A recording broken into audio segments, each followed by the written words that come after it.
This podcast is designed to provide that momentum in our God-given roles of leadership as we partner together to equip today's Christian leaders for tomorrow's opportunities. Thank you so much, and we hope you enjoy this episode.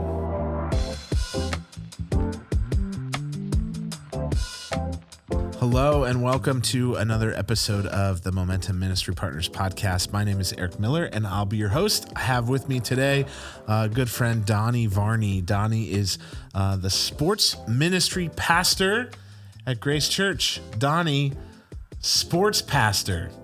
I don't know. I don't know of a lot of churches that have a sports pastor. You're full-time. It's not a part-time thing.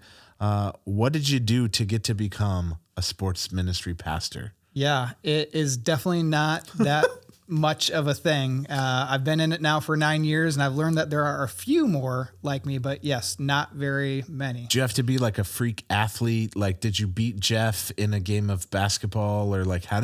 No, my first interaction of anything sporty with Jeff, I went to his house and we played a game of pool. There was a few other people, okay. And you guys should know that Jeff Bogue is a cheater. Ooh, I love so, and hot takes. Basically, as long as he feels like you don't get caught, then it's okay. So that was actually my first interaction with Jeff with anything sports was playing a game of pool, and he cheated a lot. You're like, it's like that, huh? Yeah, it's kind of like that. Wow. Yeah. I love it. Yeah. I love it. Welcome, Donny. You're just going to fit right into this. It's good to be here. Yeah, this is awesome. Man, we should have had you on the podcast a long time ago. If you're going to give us that kind of dirt. If we want to just sidetrack this whole thing and talk about Jeff, I could give you a few stories. I could probably tell a few too, but we won't go there today. So our goal for this conversation really is to give one of the things that Grace Church does so uniquely and is kind of a part of the Momentum ecosystem, or what we're trying to develop, even with like our travel teams.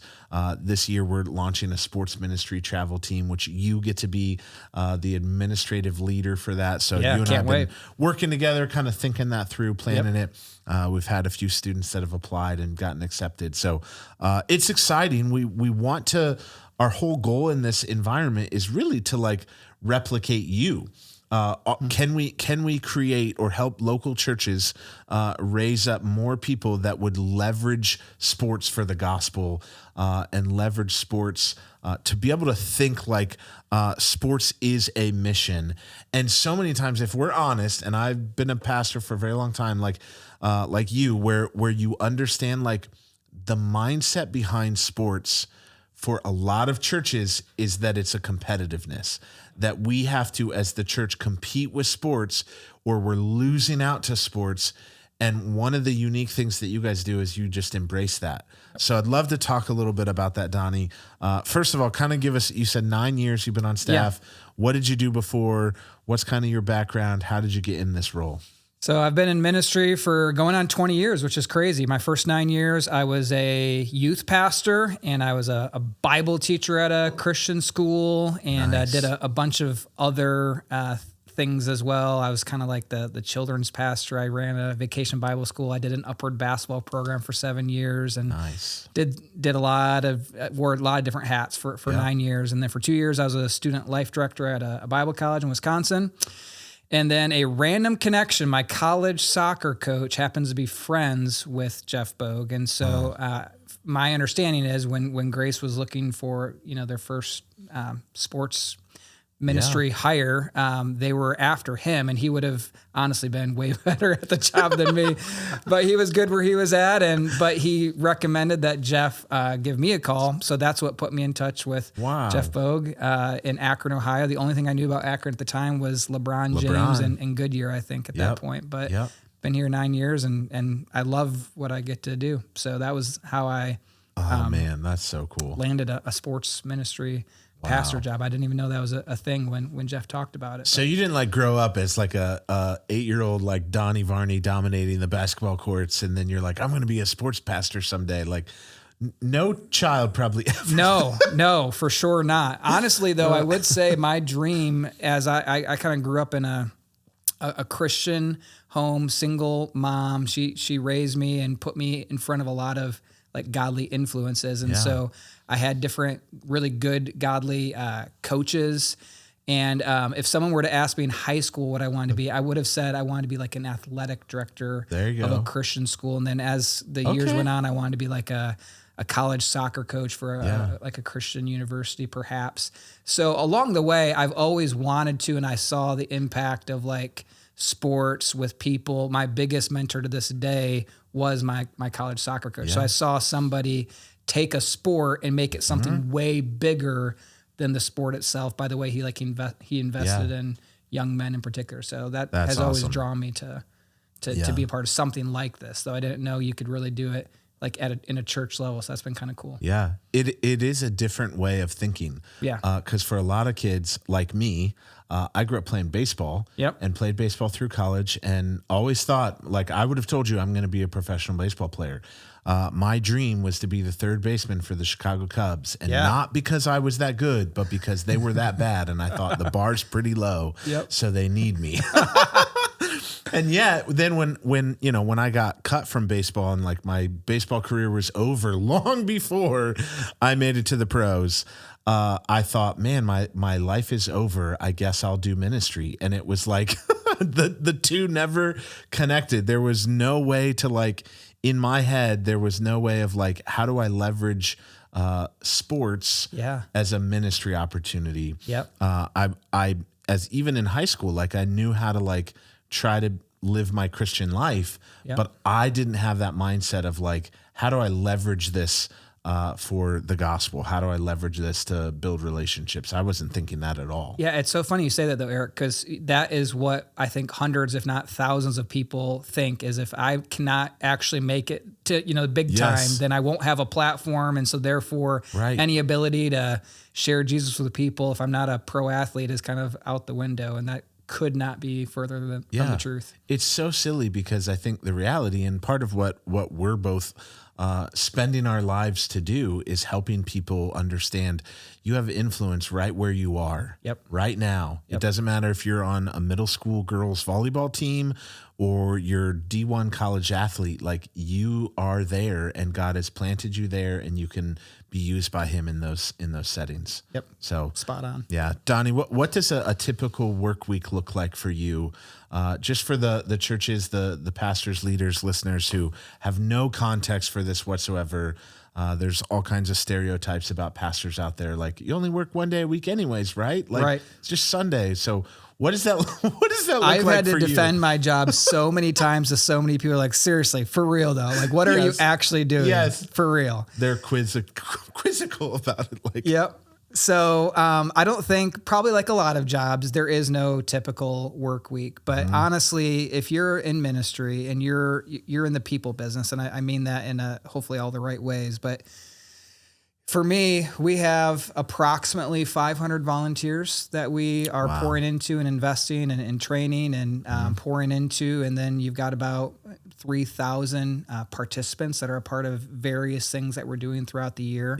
So that alone, you start to realize like there's a lot of people that are a part of the things you're doing. And so therefore you're putting a lot of time and energy and even leadership development into those people and caring for them on the whole spectrum. Even just this morning, I have a text with one of our key volunteers. His dad's about to pass away and he's going on hospice. And so just like you would think of a youth pastor or a senior pastor or anyone who cares about people and being there for them in those moments, I'm a pastor to those people. And so there's at least, I would say, 500 people that would kind of see me as their pastor. So I get the privilege of baptizing them, of discipling them, of going through life with them, even the highs and the lows. So that's a big part actually of what I do as a sports ministry pastor. It's not just creating awesome like programs for kids or adults. It's a lot of the people stuff that you would see with any pastor of any size church. I love that.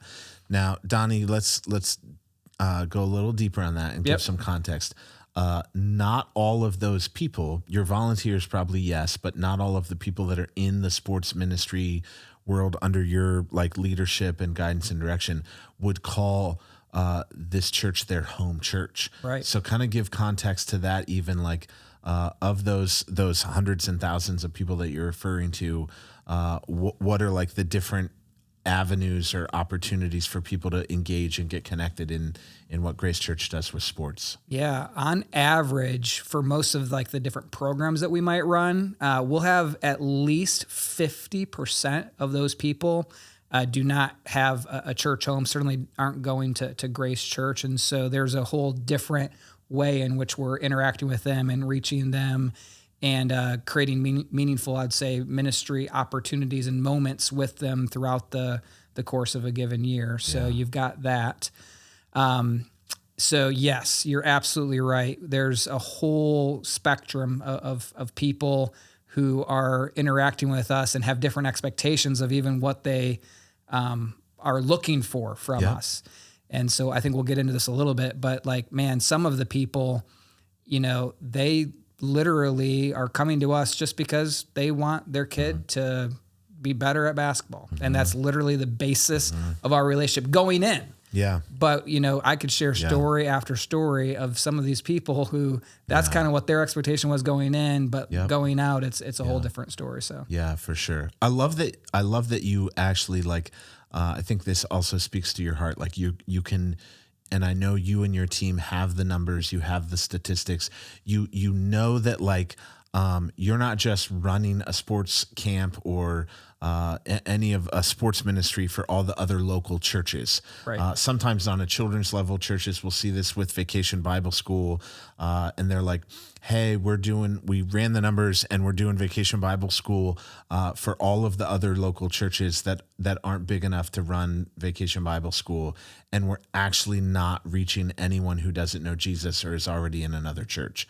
You're not even talking that. Right. You're talking like they're not connected anywhere. Correct. Which is amazing. Yeah. And we've set that out from the very beginning. We would not be excited if what we were doing was only reaching church people. And so we track that. We ask those questions. We make sure that we are not running programs that would only be reaching people from our church, and even go so far as to say we don't want to be reaching people that are already plugged in to another great church. So we get excited when we see people who are completely unchurched, zero interaction with the things of God that are, that they're a part of some things we're doing. I've heard you guys say that we would rather meet people on the court or on the soccer field or wherever it is. And that the reality is you're actually going to meet them there long before you meet them at church. Yep. So Donnie, kind of walk us through what are the different camps? What are some of those sports programs that you guys offer throughout the year that could be those entry points for people? Yeah. Right now we would say, most people would be unimpressed with the number of programs we have, and there's a reason behind that. We feel pretty strongly in this idea of quality over quantity or variety, and so there are a few different ministry models out there who are doing sports that do it a little bit differently than us, and that's great and fine. Yep. But we're going to do a handful of things and try to do them really, really well so that it can actually attract people who have nothing to do with the church, but they see value in what we're offering their child. Love it. And so our one example of that would be this game day basketball and cheerleading league. It lasts about 12 weeks during the winter time. We have about 700 child athletes that are part of that. And that's a really big effort that we put in. Another one is sports day camps. This year, we're going to offer 5 different weeks of these sports day camps. I'm a little bit biased, but honestly, if you're looking for a 9 to 4 option for your kid, ages 5 through 6th grade, you're not going to find a better one in Northeast Ohio than what we have for sports day camps. So we'll do 5 weeks of that. And then we do an annual grace race that raises money for starving children. Each year we raise about $60,000 for this partner organization that we work with called Feed My Starving Children. And then we offer a bunch of different groups for adults: basketball, softball, co-ed volleyball. We've got this new pickleball thing that we're doing, which is a lot of fun, and then some fitness classes as well that we do, and a few other things. So that's a few of the things that we're doing throughout the year. I love it. My son did game day. Yep. My son, for those of you who maybe know our family, he is not athletic. He was on the team with your son. Yes. And honestly, he is not I don't think he has an athletic bone in his body. He did not get my genes. I love sports and played sports all growing up, but he's like, Dad, I just want to hang out with my friends. Yeah. I just want to hang out with my buddies. And so there were multiple times where he would just sit down and on the basketball court, the game's going on, Sure. people are passing the ball, and he'd just sit on the court and watch the cheerleaders or whatever. Yep. And yet I love that really what you're doing, the heartbeat of all of it, is discipleship. Yep. You've created ways to invest in, as a pastor, your volunteers, to train and equip them, to give them a ministry mindset, to have them develop a heart for the lost, a heart for the needs of the people that they're doing ministry to. But you're also equipping them as parents. Yep. And so the coaches, the college students that are there that are helping, even the high school students who are there, I watched countless people love on and invest in my son in amazing ways that I'm like, we tried to talk him into doing it again this year just because we thought it was such a good environment for him to be in. But he wanted to do Ninja Warrior. So he's been going to a Ninja Warrior camp. Nice. Because he got introduced to that through the sports camps that he did. So it's been super fun just getting to see how that system works and operates.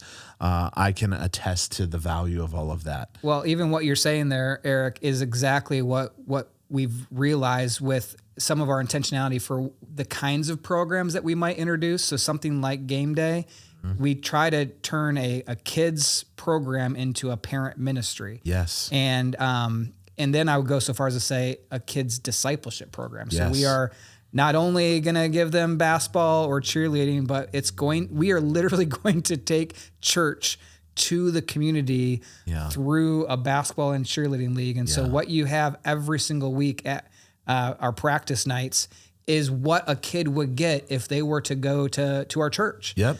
And so we'll pour in them in that way. But then what's really cool about it is each kid, what we would say is it's like a 5 to 7X. So every child will bring with them on a game day Saturday anywhere from 5 to 7 other adults that will watch them. Yeah. And then we have an opportunity to pour into those parents through halftime videos, through resources, through connections, through a lot of different things. So all right. So Donnie, kind of walk us through what does that discipleship process look like?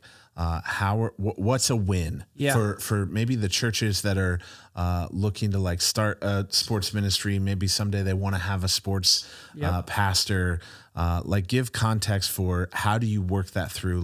What does that pathway look like for your students in that discipleship process? That's a really good question. And I'll definitely say from the get-go that every sports ministry is not created equal. So everyone's going to define that win very differently. Yep. I would even say that we're a little bit unique in how we define that win compared to how a lot of other sports ministries kind of across America do. Not good or bad, not right or wrong. We just would look and say it's not just this evangelistic opportunity to kind of reach people and see how many people you can get in your doors because of a draw that sports has. We look at it as an opportunity to disciple people from start to finish, regardless of where they're at. So we're going to be a little bit more intentional with that and unapologetic from start to finish. We're going to give you a really great athletic experience, and we're going to deliver on X, Y, and Z. We're going to roll out the red carpet. It's going to be a really great first impression. We're going to have a lot of hospitality. It's going to be very organized. If kids are involved, your kids are going to be safe and taken care of. All of these things. But just so you know, we are a church, and we are going to be teaching your son or daughter, or even you as an adult, the things that we find in the Bible and introducing them to the love of God and the story of Jesus. So that's kind of written in. We're unapologetic about it. It's not some sort of a bait and switch experience that people have. But what we found is that if you can give them a really great athletic experience, they are more than willing to hear your message that you have. And whether or not they accept it will obviously be up to them, but they're more than willing to engage with you and at least have the conversation, which is pretty cool. Yeah. Donnie, what does that process look like then? Because I know you guys do your game day halftime things where you're kind of giving resources to parents. You're giving them a language to speak. You're kind of educating them on biblical principles of parenting and things like that. Talk a little bit about like that 5X, the 7X, what are some of the resources that you give to the child athlete, and then their parents or their that additional family and people that can have those resources? Yeah, I guess we'll start with the kids and then we'll go to the parents. So we don't see it as just a program for basketball and cheerleading. We're going to say this is a discipleship program. So these kids, and you just can't take for granted. Like for me, I grew up and I had all kinds of adults who poured into me, invested in me, prayed with me, etc. A lot of kids, especially if you're trying to reach out in your community, this will be the first time that any adult has ever said a prayer over them or with them. And so we don't take that lightly. And so we'll, on purpose, in an 11-week season, make sure that there's at least 15 different adults that pray with these kids and have those kind of what we call like almost like a ministry moment or a discipleship moment with them. And so that's kind of etched into the program. We have every single practice night a 15 to 20 minute different curriculum that we'll give the kids, where we're teaching them about the love of God, story of Jesus, and sharing with them the gospel. Yeah. So that's happening, and then a handful of other things. With the parents, most of the time they're coming in droves on Saturdays to watch these kids get on their uniform and have this game day experience. And it's kind of a spectacle, but it's a lot of fun. But we'll have a parent halftime video. And it's not just this general gospel presentation. What we've realized is the audience is parents. And so let's specifically give them some practical tools and resources and tips that have to do with the journey that they're on right now as they're in like the thick of parenting. So we'll talk about a lot of things that have to do with parents, and we'll do it from a biblical perspective. And then we'll win them over. That's how I would say it, by giving them quality recommendations, whether that's a podcast or a book or a resource, or even like a take this parenting quiz. And it definitely involves things that from a Christ-centered biblical perspective, but it's also very practical, that it really doesn't matter what you believe about the Bible. You're going to find it to be helpful. And so we'll try to do that a lot with the parents. I love that. And even to go back to the one-on-one, I know you I know from personal experience, but I also know, like you've mentioned this before, each head coach in that game day is doing a one-on-one with the student. What does that conversation look like and with those students? Because in addition to that, you're having them do like Bible stories. I know the one year, like my son was in game day, they're reading like there's incentive program or something. Talk to some of that. Like, families are reading the devotionals together and they get rewarded for that. And then there's, one-on-one conversation that happens with the children too. Yes. So I'll start with the one-on-ones. We just realize you can't take for granted, if you're a coach and you've got 10 kids on your team and you're trying to run a practice, you think to yourself, oh, I'm sure that coach probably has all kinds of opportunities to talk with each of the kids and get to know them. No, not really. You could very easily go the whole season and not really have any kind of meaningful interaction with these kids unless you schedule it in and make it a thing.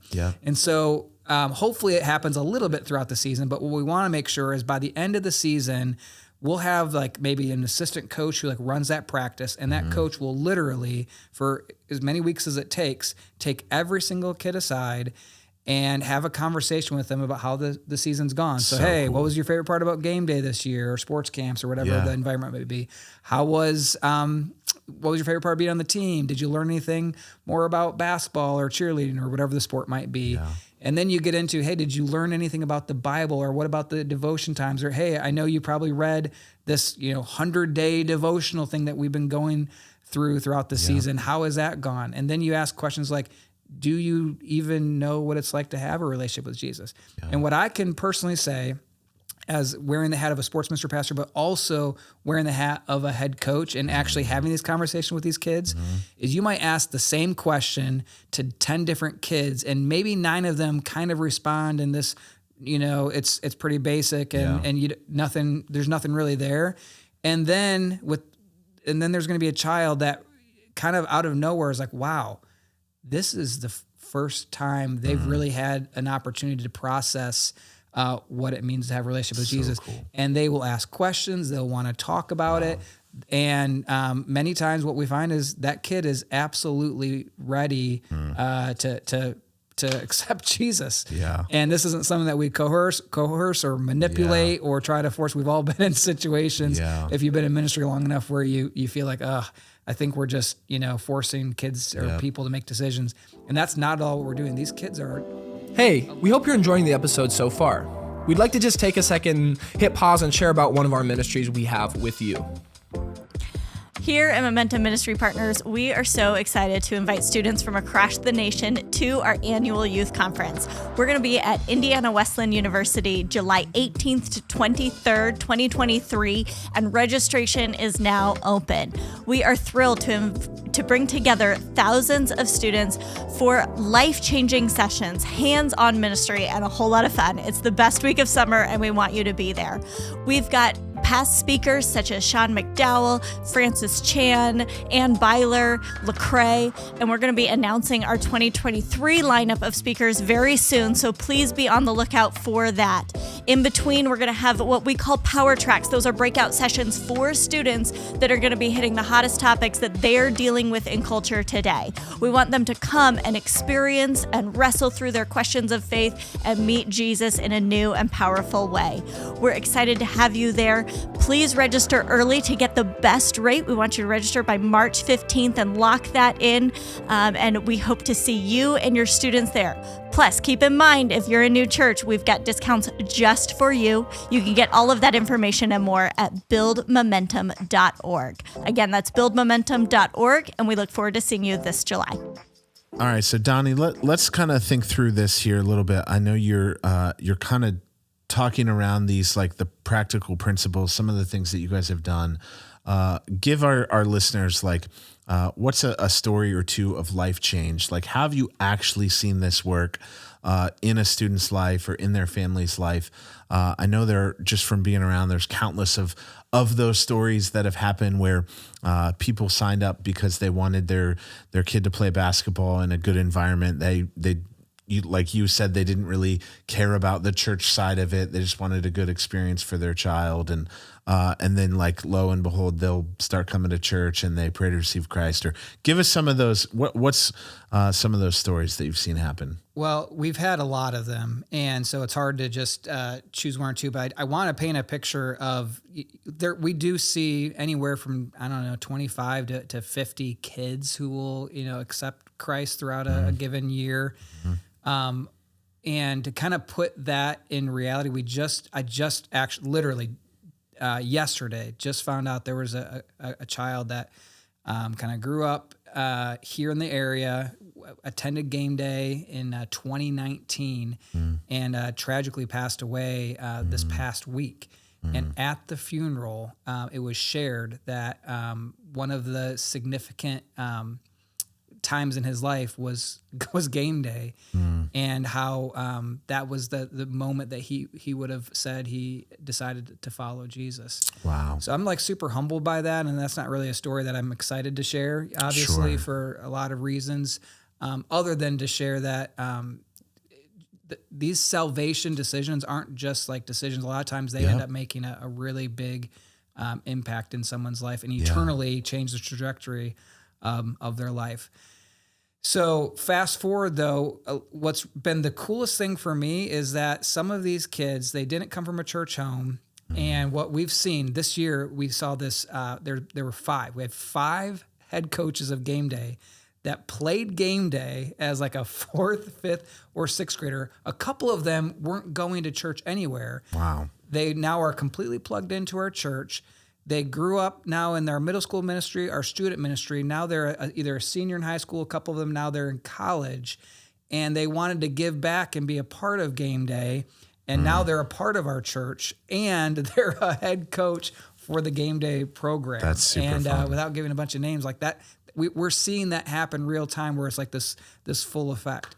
This past year, we had a volunteer who could not find a place to serve at our church. And we have a pretty big church. There's a lot of different opportunities for sure.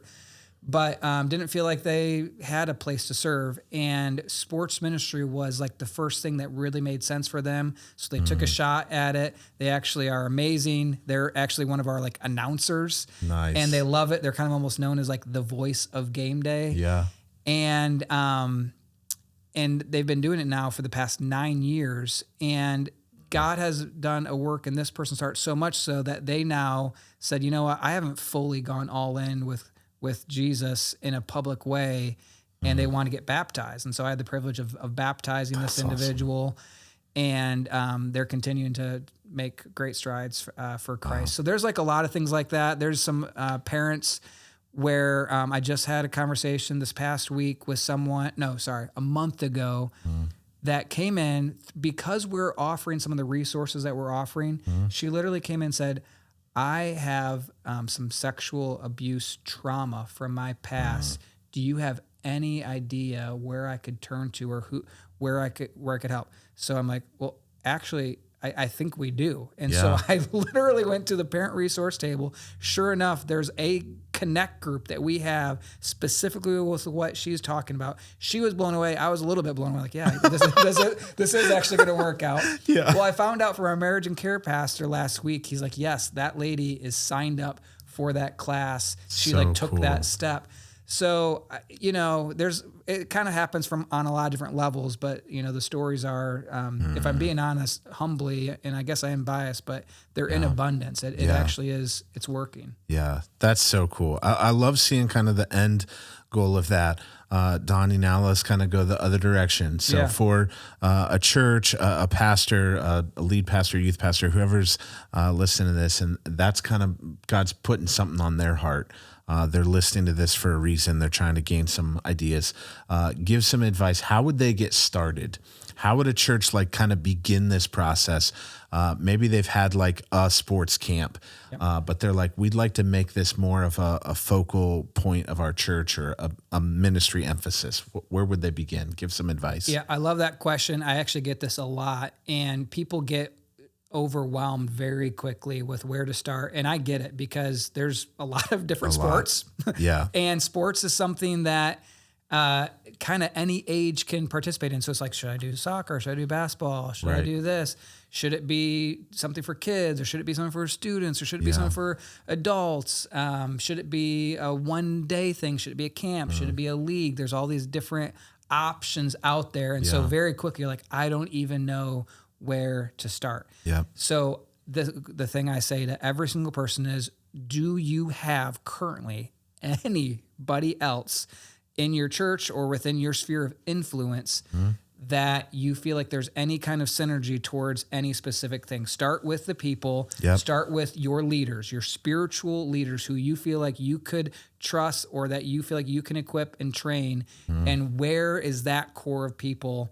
And then where can you take that? Don't start with what's the environment, what's the sport, what's the audience of what I should do. Don't start with that question. Start with who you have currently that you would actually release that to. And if you have nobody and you're by yourself, then just ask yourself, where do you feel called to? Where do you feel passionate about? What thing could you start and start there? But don't start with the athletic environment or the people. Start with the potential volunteer leaders and let that inform where you should go. That's super good, because I think even I know from our previous conversations, when you came on board, you guys were kind of thinking soccer and going that direction.